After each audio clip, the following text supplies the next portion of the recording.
The European Union and China reaffirming their commitment on climate change as leaders conclude scaled-back talks at a summit in Beijing. And the two trading partners are marking 50 years of diplomatic ties while navigating deep divisions on trade and the Ukraine war.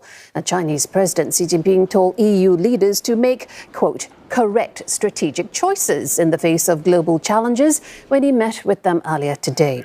European Commission President Ursula von der Leyen and European Council President Antonio Costa are pushing for the rebalancing of trade at a time when bilateral ties have reached an inflection point. And Brussels also urging Beijing to use its influence with Moscow to end the conflict.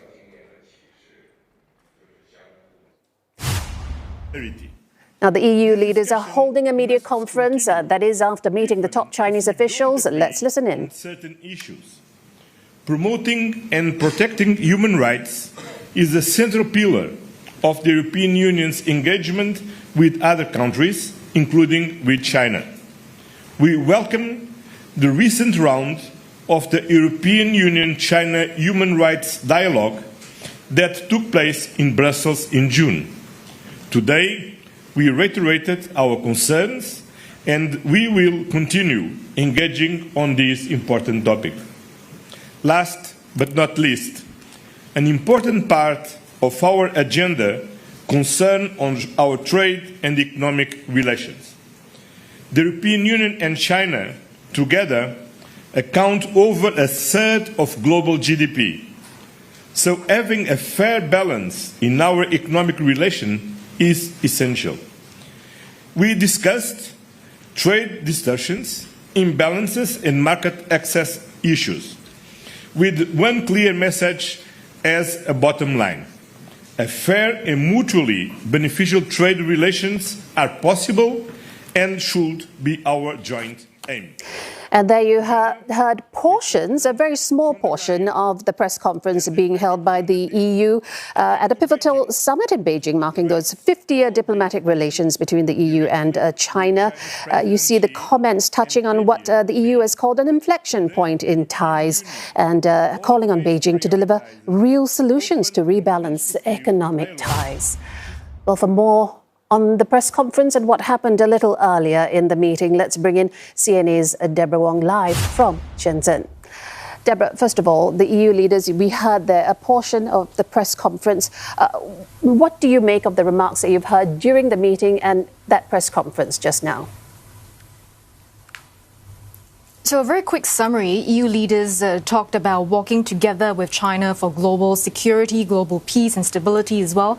Both sides are talking about having shared responsibility to uphold multilateralism as well as world trade order. Now, this is a similar message that we've seen in the press statements issued by the China side, talking about President Xi Jinping's statements as well as Premier Li Qiang's statements, talking about how both sides still need to maintain cooperation, they need to maintain a mutually respectful relationship also. So really the key message we're taking away here is one of collaboration. And, we just heard from the EU, the press conference earlier, that they have also addressed the Ukraine issue. Now, that's a very hairy issue that the EU has been trying to press China on.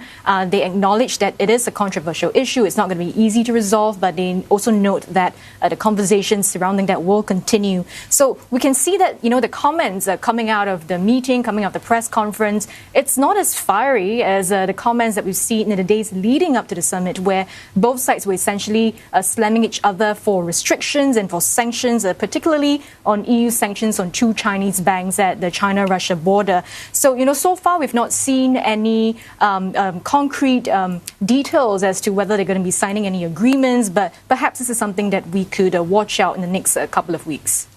Yeah, compared to previous EU-China summits marking 50 years, but a rather prickly meeting of the two parties, how does this meeting bring relations between the two forward? So the last summit, for context, was in 2023. Now, the meetings don't happen every year. And in 2023, that was the first in-person summit since the pandemic. So the tone back then was really about restoring ties after the borders reopen, And if we look at the agenda back then as well as now, there are striking similarities. Back then, the EU and China, there's still the conversations surrounded the crisis in Ukraine. EU also calling for wider market access in China for their investors. This year, similar tone, similar agenda. But we're also seeing, a greater sense of urgency on both sides because it's also set against the backdrop of global trade tensions with the US tariffs and whatnot. The problems have not gone away.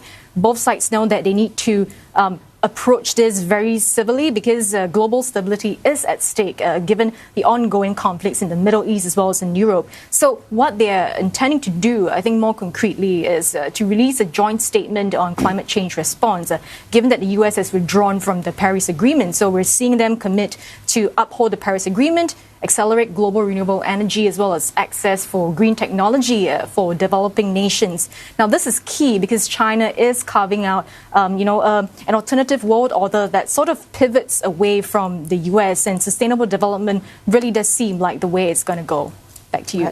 Leave it there for now, Deborah Wong. Thank you so much. She is live from Shenzhen.